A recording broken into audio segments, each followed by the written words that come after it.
মা, মাগো, আমি মৌমিতা বলছি, তোমার মৌমিতা। ওরা আমাকে এভাবে কেন মারলো মা?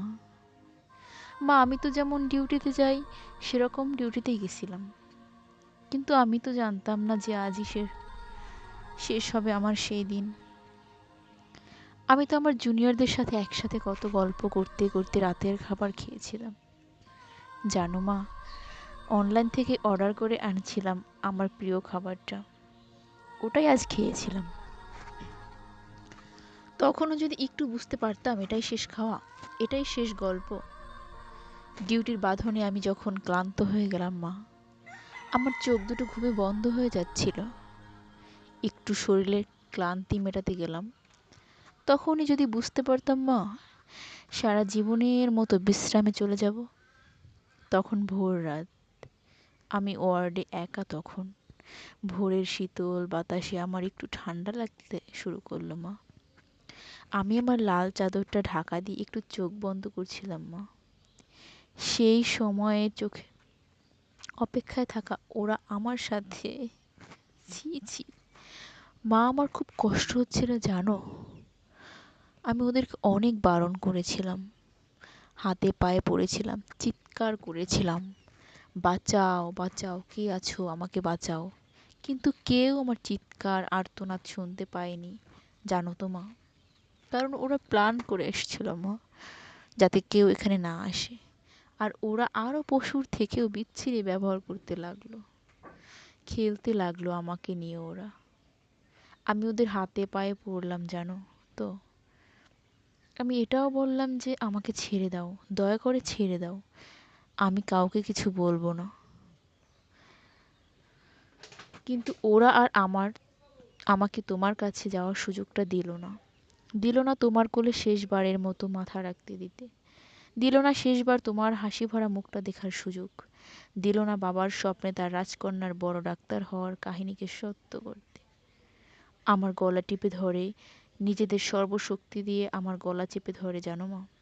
আমি অনেক চেষ্টা করছিলাম বাঁচার, কিন্তু হয়তো আজ ভগবানও চায়নি যে আমি হয়তো বেঁচে থাকি। ওই পশুর শক্তির কাছে আমি হেরে যাই, আমার গলার হাড় ভেঙে যায়। ওরা আমায় এভাবে ওখানে ফেলে রেখে চলে যায়, ওই বিভৎসভাবে।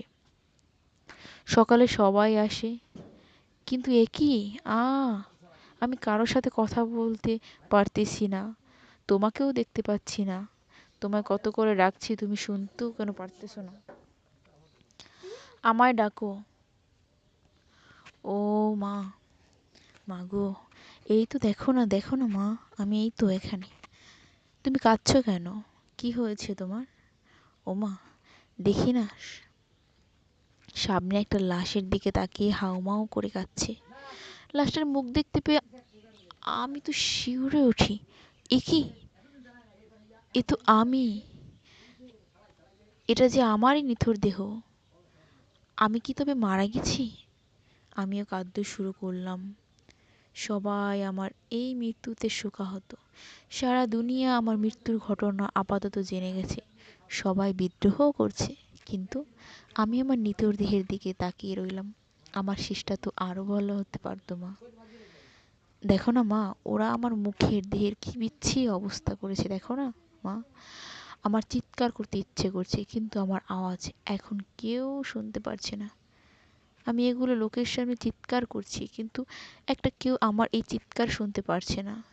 কেউ না, কেউ না। এই অসাধারণ লেখাটা মৌমিতার হয়ে কেউ লিখেছে। আমি চাই সমাজ জাগ্রত হোক, সমাজ বিকৃত মানুষগুলো শেষ হোক, মারা যাক। অসাধারণ লেখাগুলো আরও ভাইরাল হোক।